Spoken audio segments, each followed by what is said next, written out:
porque nós temos agora um bate-papo muito importante. A Daniela Correia é a nossa convidada de hoje.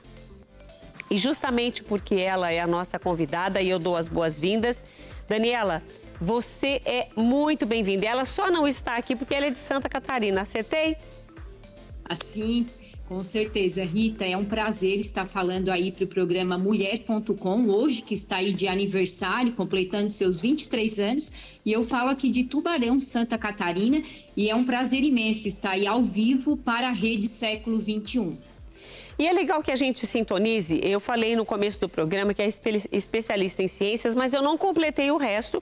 Ela é especialista em contabilidade, controladoria e ciências contábeis seria o forte mesmo de todo o trabalho dela. E aí, hoje você está aqui, Daniela, para encorajar mulheres a partir do que você viveu. Você ainda jovem, nós temos nas campanhas de Outubro Rosa e todas as orientações que damos aqui, por exemplo, como um veículo de comunicação, mas isso é replicado em todos, que as mulheres a partir de 45 anos façam exames de mamografia, façam todo e tenham uma visita periódica ao ginecologista. E com você, isso aconteceu muito antes, muito mais cedo. Você é super jovem. Eu queria que você nos contasse um pouquinho da sua história para a gente entender o que vem depois das suas orientações. Certo, Rita. Então, aos 37 anos de idade, isso foi em 2022, eu fui acometida por um tumor na região pélvica. Essa questão que você coloca, sabe, Rita, é extremamente importante o autocuidado que as mulheres precisam ter. Eu confesso que eu iniciei com alguns sintomas leves, não tão profundos, procurei auxílio médico e inicialmente não foi detectado. Passaram-se 6 meses, aquilo que era esporádico passou a ser mais rotineiro e a conviver comigo diariamente na minha rotina. Novamente, diante disso, eu procurei ao auxílio médico. E aí foi detectado, através de uma ressonância magnética, esse tumor aí na pelve.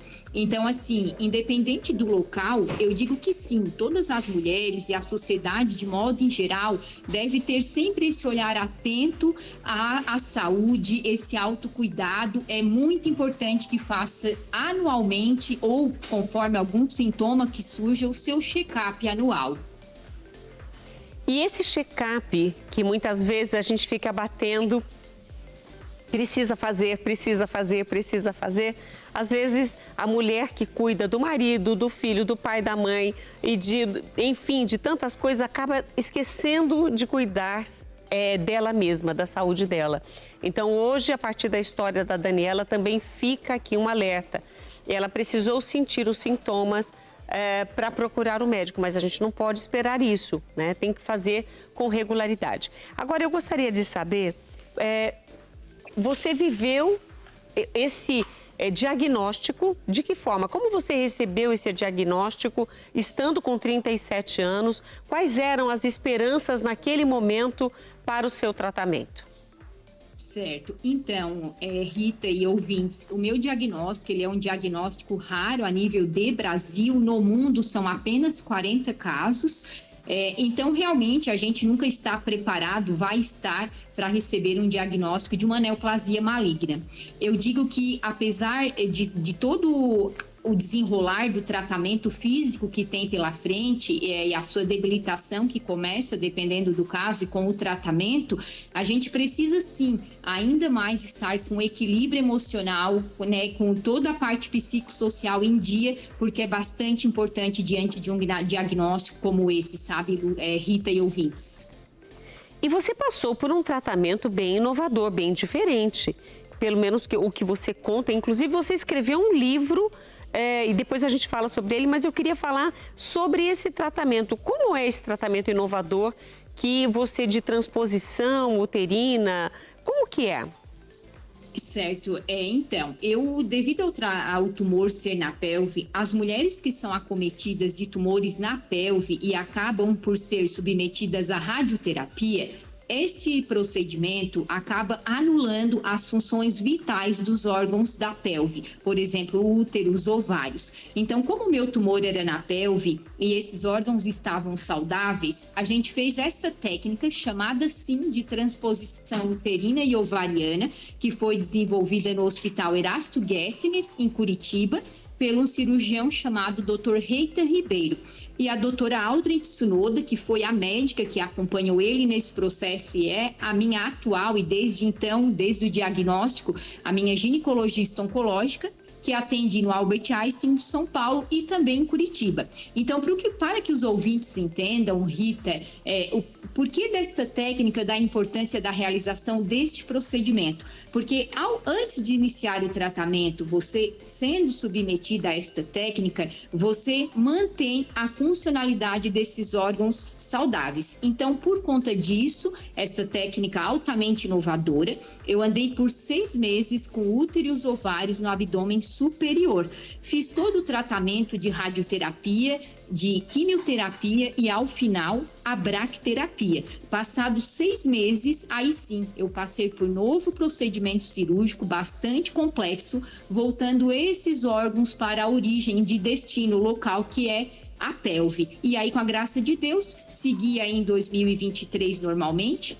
2024 eu precisei fazer outras cirurgias ainda de alguns reparos em função de sequelas decorrentes do tratamento, mas nada mais oncológico. Então é uma gratidão eterna a Deus e toda a medicina, toda a rede de apoio que me proporcionou e me apresentou essa técnica que até então eu não conhecia, e pude, né, então ter esse acesso aí e preservar os órgãos, que é muito importante. Principalmente, Rita e ouvintes, para as mulheres que tenham intenção de ter filhos, que ainda não são mãe, porque você acaba por preservar o útero, e também os ovários, que tem toda essa função hormonal e é muito importante para as mulheres, principalmente nessa idade na qual eu fui submetida, do tumor, que era quando eu tinha 37 anos. Atualmente eu tenho 41 anos.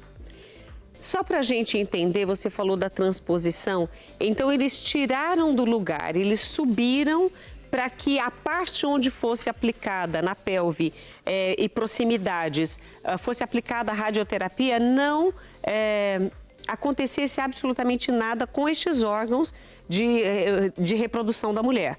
Então, os seus órgãos foram preservados. Foi isso que aconteceu? Exatamente isso. Aí voltaram depois do final do tratamento, voltaram através da cirurgia ao local de origem. Isso, exatamente. E aí já curada, com a graça de Deus, sem tumor, mas eu tive toda essa cirurgia chamada aí sim de reversão uterina e ovariana e voltei os órgãos para a pelve, a vida seguiu normalmente, isso é muito importante. Então, no livro que eu escrevo, Rita e ouvintes, eu coloco isso também, descrevo essa técnica, porque no Brasil são poucas incidências de caso. Então, a importância de ser disseminada essa informação é muito relevante. E por isso eu escrevo e coloco isso no livro. E a intenção é essa, é divulgar o máximo possível essa informação para que chegue até as pacientes que estão em tratamento oncológicos e mesmo as que também não estão, mas que conhecem amigas, rede de apoio, enfim, todos os familiares que passam por problemas semelhantes. E eu entendo o seu caso, porque eu tenho uma amiga que precisou passar, também ela teve, não o mesmo problema que o seu, mas ela teve um câncer próximo à pelve e ela fez a radioterapia, isso grudou os ovários, todas as paredes, tudo ficou, não dissolve, é claro, mas ele gruda e fica inutilizável. Então, sim, essa que a gente chama, Rita, de estenose. O tratamento, né, de fato, quando ele não tem essa preservação, os órgãos vão ser, devido à radiação, ele vai criando estenose, que esse tipo de tecido vai tendo esse encurtamento e realmente é isso, além da função deixar de existir, né, dos órgãos em si. Perdem a função, realmente. Mas eu quero continuar conversando com você, Daniela, porque eu quero ainda trazer algumas coisas do livro para cá, e você falou agora há pouco sobre rede de apoio. E tem muitas mulheres que não têm esse apoio, nem mesmo do próprio companheiro, porque não entende o que esta mulher está vivendo. E eu queria que você me falasse depois, você fala no próximo bloco, sobre como isso fez diferença para você. De que forma isso te ajudou a vencer essa etapa tão difícil, não só da doença, mas da sua própria vida. Então nós vamos agora para um rápido intervalo. Convido não só a Daniela, mas você de casa também, a tomar um copo d'água e a gente volta já. Não saia daí, viu, Daniela? E não você de casa também não, que a gente volta. Gente, olha só que gracinha. Tem muita gente aqui parabenizando o programa Mulher.com lá no chat do nosso programa ao vivo, né? Lá no YouTube do nosso canal. Obrigada aí, Ana Vitória Albiero. A Jane Freitas, amigaça da Rosana Santana, que vai estar conosco daqui a pouquinho no artesanato. Jane, um beijo para você, viu, querida? A Adriana Boer. Bênçãos sejam derramadas. Todo dia sucesso, amor e paz. Obrigada, Adriana. A Andréa Rosa, boa tarde. Parabéns pelo aniversário do programa Mulher.com. Obrigada, querida, pelo elogio. Deus te abençoe, viu? A Sandra Bianchi, boa tarde. Parabéns pelos 23 anos desse programa divino e abençoado. Oba! A Vanilda Aparecida, parabéns também. Desejando aqui pelos 23 anos do programa. E eu agradeço o carinho, né? A Cida, lá de São José dos Campos, parabenizando também pelos 23 anos do programa Mulher.com. E ela disse que ela ama muito e ama a Rede Século XXI. E eu fico muito feliz. Obrigada, viu, Cida? A Regina, lá de Ubatuba, parabéns para você e toda a sua equipe pelo aniversário do programa. A Márcia Cunha, costura criativa Rosana Santana, esperando aqui as pinturas maravilhosas da Rosana. E daqui a pouquinho eu vejo mais a Beth Azevedo também, parabenizando pelo programa. Obrigada, viu, Beth? Um beijo para você. Rosimeire Ferreira, obrigada, Rosimeire, Deus te abençoe, também parabenizando pelo programa, mas se eu ficar olhando aqui, a gente não conversa com a nossa convidada de hoje. Eu estou aqui falando com a Daniela Correia, ela como profissional especialista em ciências contábeis, mas ela não veio hoje aqui para falar sobre a área dela, mas para falar de um episódio da vida dela que transformou a vida, né, a partir de todo o sofrimento, mas também de todas as oportunidades que Deus deu através dos médicos para que ela alcançasse a cura e principalmente através do Ressignificando a Dor, que é o livro que ela escreveu a partir daí. E quando você fala Ressignificando a Dor, que é o título do livro, você não está eximindo ou tirando a dor da história. Você está com ela, mas dando um novo significado para ela, é isso? Sim, Rita, exatamente. O título desse livro ele foi muito pensado. Na verdade, eu confesso que eu nunca imaginei até então escrever um livro. Embora venha aí de uma trajetória, que eu fui professora na universidade por 10 anos, também na minha área, no curso de Ciências Contábeis. Então, sempre fui uma leitora muito assídua, adoro ler. E aí, diante de todo esse tratamento que eu passei, eu decidi que então eu escreveria sim um livro para poder compartilhar, ajudar as pessoas a disseminar essa informação. E aí nasceu esse título, Ressignificando a Dor, a substituição do trágico pelo mágico. E por que eu digo isso, ressignificando? Porque, de fato, em meio à dor, que a gente sabe que não é fácil, independente do diagnóstico a qual você passou ou esteja passando, é possível, sim, a gente ressignificar e seguir dia após dia, olhando o que é mágico da nossa vida, que é maravilhoso. Então, ressignificar não significa anular, e sim dar um novo significado, um outro olhar diante das adversidades que a vida nos apresenta. Nós falamos sobre rede de apoio um pouquinho antes de sair para o intervalo. Essa rede de apoio também te ajudou a ressignificar a dor? Com certeza, Rita. Eu digo que a rede de apoio ela é fundamental, principalmente a família, que é a nossa base maior. Então, de fato, é muito importante você ter esse apoio desses familiares diante desse tratamento. Primeiro, porque você não tem condições físicas por si só de seguir sozinho, você precisa sim de outras pessoas, porque diante do tratamento você acaba ficando até impossibilitado fisicamente, de dirigir, coisas do tipo. E além de todas essas funções que são de locomoção, que nesse momento eu diria que até são as mais simples, seria esse afeto, esse olhar da família, esse carinho que você sente de fato acolhida diante de uma doença que é tão grave. E aí não só a família, a rede toda de amigos, a rede multidisciplinar da medicina, da nutrição, de todos os profissionais. Então, sim, diante do momento que você está passando por um tratamento oncológico, a rede de apoio, eu falo isso também no livro, ela é extremamente fundamental e importante para ajudar a você seguir com força, com energia, embora seja difícil a situação, mas tendo uma rede de apoio, com certeza o fardo se torna mais leve. O que você achou, pensando nas pessoas que estão nos vendo nesse momento e que pode ser que ou esteja vivendo isso, esse tratamento oncológico na sua vida, ou alguém da família está vivendo? O que você sentiu que mais fez diferença para você na atitude das pessoas em relação ao que você estava vivendo?